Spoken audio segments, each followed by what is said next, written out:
The Patriots have a very interesting offseason ahead of them. Being in a division with Buffalo and a stacked AFC in general, the Patriots are looking to become true contenders and get back to form and be the team to beat that they had been for the past 20 years. We're going to talk about all of this and much, much more. And today we are joined by a special guest. We'll be talking with Patriots podcaster Grayson Mann, host of the Man with a Plan podcast. We are going to have an open discussion about the state of the Patriots, what they should do in the upcoming NFL Draft, and this offseason as a whole. If you're a Patriots fan, I highly recommend checking out Grayson's podcast. I'll leave the links to all of his platforms in the bio below. This will be slightly different from my normal videos because we have more of an interview style rather than a film analysis, but there's a ton of great conversation and there's a lot to talk about, so let's get right into it.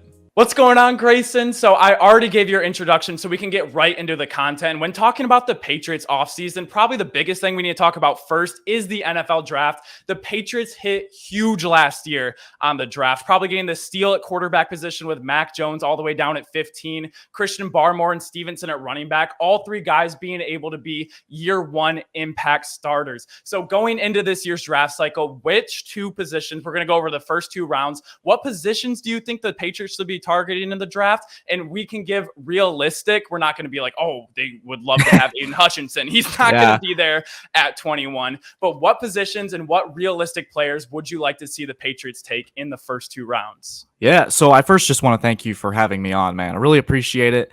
We've done a lot of great content over on my channel. Really loving what we are continuing to do. So in terms of the Patriots for like draft targets, last year, obviously, they had a successful free agency, a successful draft all across the board. They realized that they were in rebuild mode, and it took a very short time. Usually rebuilds 3 to 5 years, even take decades if you look at a team like the Jets or something like that. Nice little subtle divisional jab.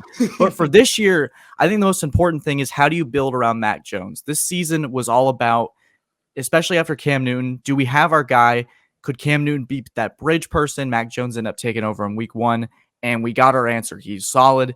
He threw 22 touchdowns. I know people are going to be like, oh, what about that Buffalo game? We'll get into that in a second about how that whole process takes place. But for me, I have 3 positions, and one of them largely depends on what J.C. Jackson does. I would love to draft some corner depth.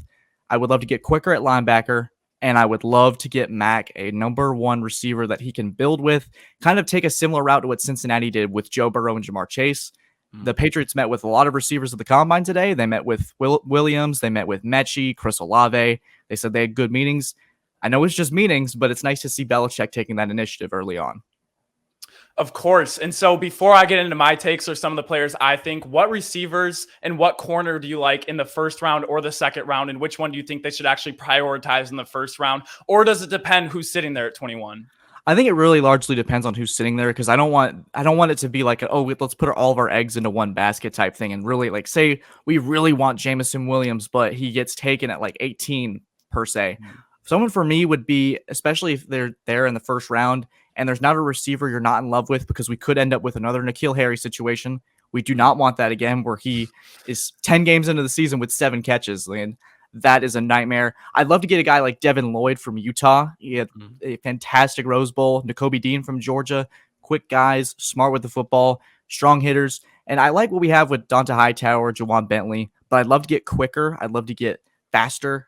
I know I'm repeating myself, but I'd love to be able to get that new type of linebacker like a Micah Parsons that is just unbelievable. I'm not saying that he needs to, Devin Lloyd or N'Kobe had to perform like Micah Parsons did, but getting something like that and getting something that can take down Josh Allen, which is someone who ran all over us, threw all over us in that wildcard game, trying to erase it from memory as quick as possible. But that would be me for linebacker. I don't know what you're thinking currently. I'd love to hear your thoughts on an outsider who's not really listening to all this stuff in the community. Yeah, of course. And I think there's going to be a ton of great picks. And obviously, when it comes to the first round, you're going to want to get a ton of different prospects. But when it comes down to the most important, of course, you can go get faster at linebacker, because not only J.C. Jackson, Donta Hightower, he is going to be a free agent. And if he does get re-signed, he is going to be 32 years old. So I think that could be a huge use. But I preach religiously on this channel the importance of a number one receiver. Because Yes. not only is a number one guy just a really good receiver to have on your team, but like you said, with Jamar Chase, with a DeAndre Hopkins, or with a guy like Odell Beckham Jr., it changes everything schematically. So getting into the X's and O's of things, it completely changes what defenses can do. Because if you can't leave them one-on-one, that's where you really get to be able to be creative and really create weaknesses, because that becomes the offense. So Aaron Rodgers, Devontae Adams, if one person's on him, that's the play. It's going to him because he's going to win. So if you don't have a safety, or if you don't have a linebacker bracketing him somehow, that's where the ball is going to go. And so the Patriots just flat out haven't had that in a while. They had Gronkowski, but really at the tight end position, you're kind of limited to what you can do. But I really think if it comes down to it, if 21 is there and they have a guy that can be that number one, and right now I have Chris Olave, and a lot of people aren't very high on him, but Drake I don't know London, why. Drake London, I think could be a potential Mike Evans-like guy. The highest catch percentage for contested catches. I mean, that is the play. He's not going to get all the separation he's not a route technician like Olave is, but if there's one person on him, giving Mac Jones the ability to just, even if the coverage is good, just be able to throw it up and really count on him to come down with it. The Patriots haven't had that. And then you really get to creative, and whether you get to move him around, and then Josh McDaniels, or wait, no. Oh, Joe Judge. Okay. We can talk about that in a second too. We're going to have to talk about that later. But I think so. If it becomes a guy where they don't think he can be a number one guy, where he's not going to, where you have to double team him, like Garrett Wilson, I think is a fantastic receiver, but he is going to be more of a kind of like a blessing. He's going to be a number two option. He's going to be doing a lot of things primarily out of the slot. You really don't have to double team him, and we can talk inside the division later, but that's what the Dolphins love to do, kind of seem to be the thorn in the Patriots side, running that cover zero, being able to man up. Getting a number one guy makes you not be able to do that, because if they do want to run cover zero, okay, we're going to have a guy that's going to win quick, or you're going to just lose a jump ball with him over the top. And so I really do think if one of those guys isn't available, I really do like the Devin Lloyd, the Nakobe Dean, who's slipping on some people's draft boards for some reason.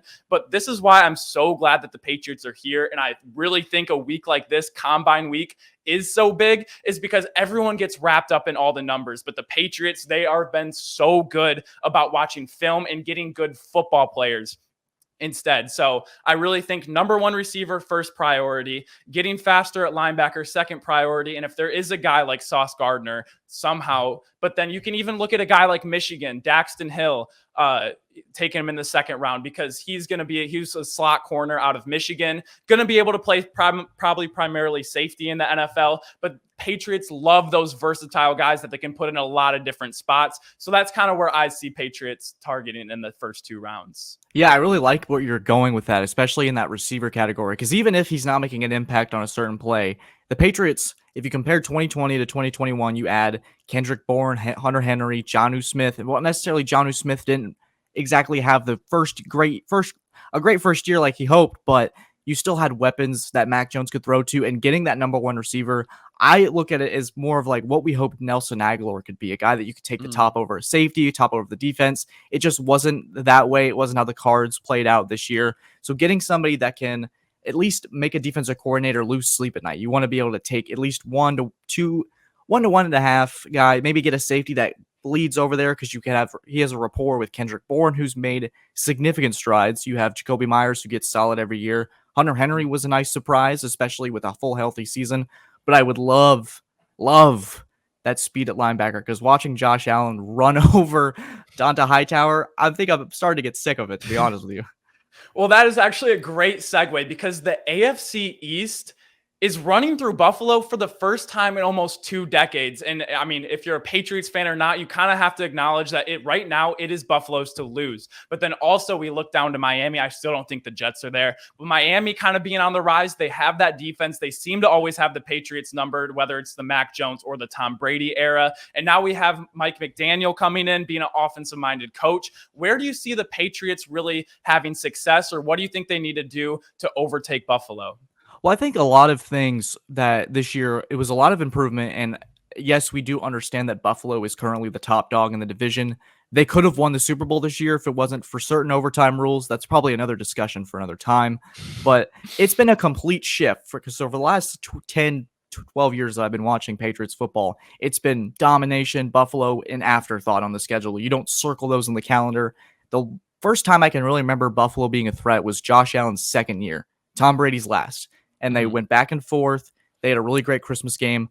But overall, this year with 2021, it was about just the whole thing with Mac Jones. But I think moving to 2022, it's about playing cleaner games. You had a week 1 game in Miami where Damian Harris fumbles the game away. That could have changed standings. You have a game where they fall behind 27-10 in Miami. That could have clinched them the AFC East. They had a game up on Buffalo. They played well enough to be able to secure themselves a position, but ended up playing really flat. Same thing that happened in Indianapolis. It's just cleaning up, playing better football. This is a Patriots team that is, if this is going to make sense, this is the least Patriots team we've had in a while. A lot of younger guys, a lot of new free agents into the system, new quarterback. Everyone's had to buy in. They started 2-4. They're able to get their way up to 9-4. It was very much a zigzag type season, but I think they're going to clean a lot of things up in the offseason, get a couple of guys that are important, and I think it's really going to be a really tough division. You might have to say the AFC East is one of the better ones in the NFL. I know it's kind of how it's shaping out, is these certain divisions are just getting absolutely stacked. I mean, we look at the AFC North, the NFC West, right off the top of my head, struggling with a few right there. But I think one of the things that we need to mention with that game specifically is that Josh Allen had the perfect game. Okay. It's not like the Patriots, things we don't want to talk about. The Patriots had some really unfortunate things happen early on. They didn't play a bad game. They played well enough to beat a lot of AFC teams. They just ran into an unstoppable force right there. And so what you have to do is one of two things. Like when they played Buffalo the first time and they beat them with throwing the ball 3 times, how you win is keeping Josh Allen off the field. And bringing back to what we talked about in the first segment, getting that number 1 receiver, that helps a ton converting third downs. And if you still have to respect the run game, being in a too high shell, it's really going to have a lot of impact on it. Some of their picks to trade up to get the guy they want, or getting some veterans that can be instant impact players that they know are going to work out, and do all the salary stuff to make it fit in their franchise. So actually, go ahead. No, go ahead. I would not be shocked if New England decided this is how we're going to run things now. We're going to be ultra fast. We're going to have a sense of urgency in the offseason. I don't think this is an offseason where Belichick's kind of like, well, we tried really hard last offseason, so let's kind of chill out. We'll sign maybe this guy from Penn University to play slot receiver for us. But I think this is going to be a new trend for the Patriots. I think they're going to make moves in free agency. I would love to see them get maybe a Chris Godwin or an Odell. Odell, who respects the hell out of Belichick, would love to play for him. Chris Godwin grew up in Boston. That's also a possibility. The problem is the Patriots do not have the money or the salary cap that they had last year. They're kind of in middle of the pack. I think they have about $20 million in salary cap space. But again, you could do some salary cap gymnastics and be able to make that work. I could see a trade for Calvin Ridley making sense. I've seen that. I've seen that around. Okay. Yeah, I like that. I haven't heard that, but I really like that. I would love to see, and I know it's very different generational Alabama players, but getting a young Alabama quarterback with an Alabama receiver who kind of started that trend with Julio Jones, Calvin Ridley, getting that top off the defense. He was so great for Matt Ryan. I know there's a lot of people out there that kind of doubt his ability without that Julio Jones, but I think Calvin could really work in that system. Yeah, of course. And I feel like Julio's trade market, this was all the buzz around last offseason, is why aren't people going out and getting him? They're probably going to elevate you, take you to the next level. And this is the most Patriots thing, getting a very underwhelming person who kind of had a down year in his career, because every year before this, he is just spectacular. I mean, he is top 1, top 2, top 3 receivers year in and year out. It would be the most Patriots thing ever for Julio to go and get them for like a 4th or 5th round pick and then have another career year. That would be so fitting. They did that with Brandon LaFell, who was kind of middle of the pack, but he was able to complement well with Edelman, Amendola, Gronkowski in that 2014 season.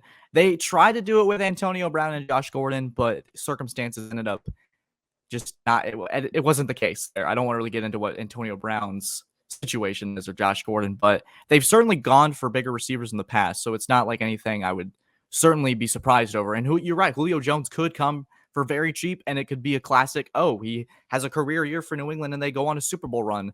Julio has a career revival. He has a career renaissance. And then everyone thought Randy Moss was good in Oakland before he came there. That's exactly I can't believe I forgot that. Oh my Yeah, I mean, you gosh. just assumed he was always a stud from year one, from Minnesota to Oakland to the Patriots, but he was seen as not that high. I mean, what they get him for? It was like a fourth rounder. It was They got something him for cheap. ridiculous. It was ridiculously cheap. So now what we're looking at a larger scope, zooming out of the division, looking at the conference as a whole, where the Patriots are in the AFC right now. So as of right after the Super Bowl, the AFC standings for the odds-on favorite to win the Super Bowl next year in order are the Chiefs, the Bills, the Bengals, the Titans, the Ravens, the Broncos, then the Patriots, and then the Colts. And only behind in the NFC to the Rams, Niners, Packers, and Cowboys. So with that list, and I can repeat them if you want, where do you see them competing in the AFC as of right now? Because you really don't want, right now they're sitting at 7 of the 8 I just listed, and you really don't want to be on that fringe playoff team to look like to make a run. So where do you see them as of right now? Do you think this is accurate? Do you think they have them at lower or too high? I looked at your list and I found some interesting points. So I gave my top, let's just I gave my top 6 or 7 AFC teams as of right now, depending on what moves are made in the draft, what moves are made in the offseason. I think the top 2 teams for sure are Kansas City and Buffalo. Mhm. Kansas City's going to be back. Buffalo is going to be back. I have Cincinnati at 3. I think they'll ride a lot of the momentum and continue to get better. I have the Ravens at 4. They had a really nasty. It was like they were the team that caught the injury bug. They had the Yes. unfortunate luck. It happens to one team a year. And then I have the Patriots.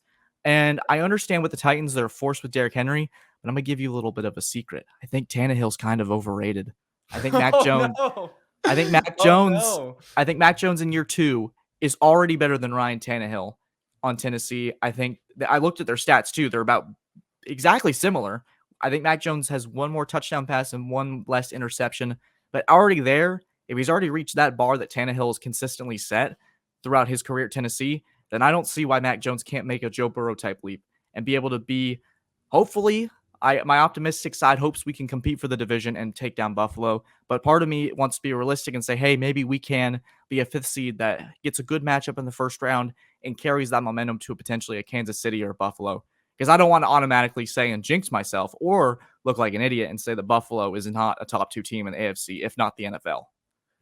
No, exactly. And so I agreed with some things on that, but I actually disagree with some others. So let me get into that. I Okay. agree with your top 2. I think the Chiefs and the Bills are kind of the gold standard in the AFC right now. I really think, I mean, you're only joking yourself if you don't think those are the best 2 teams. The Bengals, I do disagree with Okay. for a few It's, reasons. it's been a Because, popular pushback on my end. oh, yeah. Well, and I think the Bengals are legit. I'm not going to say they're fraudulent at all. They went out and played really good football. They beat some very good teams. The Tennessee game, I was not expecting. I mean, Tannehill did kind of punt that game away. They played really good against the Raiders. And then going into the Chiefs, being down 21-3, coming back and winning. Huge, huge, huge, huge. But do not expect Patrick Mahomes to play another second half like that. I just don't think that's going to happen. Also, that being said, I think if the Bengals ran into the Patriots in the first meet up in the playoffs, I think the Patriots win that game. Oh, I I like like that. Belichick a lot more than Zach Taylor did. Mac Jones and Joe Burrow, I think, are very similar with their intangibles. Not the biggest arm. Joe Burrow obviously has better mobility. Mac Jones with the clear advantage at the offensive line, and the Patriots with the clear advantage on defense. And so I really think the Patriots kind of got hosed with their first round matchup, just running into absolute juggernaut. I don't think any team would have gone in there into Buffalo and won that playoff game in the first round of the playoffs. But I think the Bengals, Cinderella, amazing story, would have been crushed and ended short if they would have ran in the Patriots. So right now I have the Bills number 1, the Chiefs 2, the Ravens number 3, which I did not think you were going to bring that up because nobody's Yeah. talking about the Ravens. Not only did they have the injury bug and lose an MVP quarterback in Lamar Jackson for multiple weeks, but a lot of their major injuries happened before the season even started, and they still started out like 8-3. And then we look at some of these close games. I mean, how many games did they lose on the last play of the game? I mean, just a couple of those scores being different. They're in the playoffs. They're doing all these things. They're winning games. And so I think the Ravens are going to come back if they can come back healthy. I really think they're a much better team than a lot of people are giving them credit for. And they're going to have a much better pick than they would have had if all of this didn't go down. So right now I have the Bills, the Chiefs, the Ravens, And then I have the Patriots and the Titans kind of in limbo. I think if they Okay. played 10 times, Patriots win 5 times, Titans win 5 times. I think Vrabel's an excellent coach. I think going back and forth with the run game, who can really control the game is going to win it, who creates the less turnovers. And I think it would really go back and forth. And then I have the Bengals, and I don't know what the Broncos are doing ahead of the Patriots unless Yeah. everyone just really thinks Aaron Rodgers is going to be on that team. I don't Great know. team. You're not going to win a Super Bowl without a quarterback like that. I'm sorry. And then the Colts, a lot of question marks with Wentz. So that's why I have them out right now. Let's say the Colts do make a crazy push and get a guy like Russell Wilson, probably going to put them above just with their defense and Jonathan Taylor and getting a guy like that. But right now I have the Patriots sitting at 4, kind of tied in the AFC. And I'm not really going to, I don't really want to talk about the NFC too much because they're really not going to have to worry about that too much unless they make a Super Bowl. And then in a Super Bowl, always going to be hard to bet against Belichick. So That's right. we'll get there when we cross that bridge. I So, hope that's next year. oh, That would be nice. exactly. So one of the pillars, not only Tom Brady being there with all the success, but Josh McDaniel was a huge part of Brady's run late, being just an offensive guru, have Belichick on the defensive side. Now he's gone. Now he's in Las Vegas. What do you think about them bringing back Joe Judge, and where do you see this? I know Joe Judge wasn't there, I believe, when the 3rd and 9 quarterback sneak, but I think the Patriots would actually lose their franchise if they ran a quarterback sneak on 3rd and 9. So, so what do you think about Joe Judge? I know he is coming back to New England. They have history, they have rapport, but taking on a much bigger role, why do you like about the signing? So I think that Joe Judge, he's now going to come like Matt Patricia as a defensive assistant last year. He's going to come with some baggage. And some guys, especially in that Patriots coaching tree, they are the Belichick disciples, if you want to quote him as that. Joe Judge goes to New York and tries to pretty much make New England 2.0, and just for some places, it doesn't work out. So coming Now, back if you're not here, winning. yeah, running laps at 2-14 is not going to cut it for some players. But you have come back, you have him in an offensive role. I think it could work out. And I think that personally for me, I wanted to see if we could potentially bring back old blood like Bill O'Brien. I know that there's a lot of baggage with him with Houston, but again, baggage as a head coach, not a coordinator. Very successful as a coordinator. They made the Super Bowl with him in 2011 when Brady had that, or I guess Mario Manningham sideline catch. There was another Miracle Giants play, which was more or less a fantastic throw from Eli Manning, but let's not get into that as much. We're not going to talk about those Super Bowls here, but I like it. I don't think it's as bad as people are making it out to be, and I think it'll be kind of spread out. It'll be Joe Judge. I think Belichick will have some input. I think it's gonna be very collaborative. I don't think it'll be like McDaniels taking like he's the de facto offensive coordinator. I think it'll be several guys. It'll be Mike Lombardi. It'll be Bill Belichick. It'll be Joe Judge. It's all about doing what's best for Mac Jones, and I think this can work maybe for a year, but I think eventually New England's going to have to get that guy to be able to build that relationship with Mac and really do what McDaniels and Brady did, keep Brady at bay. McDaniels and Brady were like this. They were tight. Yes. Keep them at bay, keep them together, and let's build some consistency with coaches, especially for a young quarterback. I think you hit the nail right on the head with that one, because being an offensive coordinator, a coordinator in general, is so much different than being a coordinator. Because with the head coach, I mean, there's so much other stuff that comes with it. You're talking to the media every single day. You're not just worried about X's and O's. And so I really do think bringing Joe Judge back was okay. Bill O'Brien, I would have loved to see a lot more, because I really love what he does on the offensive side of the ball. And I really think he would be very creative with Mac Jones. He knows exactly how to call a game with a quarterback exactly like that, because sometimes I'm rubbing my eyes thinking if I'm seeing number 12 out there, just how similar they play. I mean, they're going to dink and dunk. They're going to be creative. They're going to be patient. So I actually don't mind this signing too much. But now I kind of want to open it up to all of you guys. This is what we think, but I'm going to open it up to the comments. Grayson, thank you so much for joining me on the channel. It was a ton of fun. You obviously know so much about the Patriots, and this is your team, and you obviously grew up in a lot better area than I did. I had the curse of being a Lions fan, so I'd have no Super Bowls, no Super Bowl appearances. Haven't experienced the playoff win in my entire life, but now we have MCDC. We're watching the Bengals do their thing, so I have a little bit more hope. Thank you so much for joining. Everyone, go check out his podcast. It is a great listen. If you're going to be on a car ride, if you're going to be at the gym, it's very entertaining, very informative. I love it. But let me know what you guys think the Patriots should do in their offseason. Thank you guys so much for checking out the channel. And as always, I will see you all tomorrow. Peace.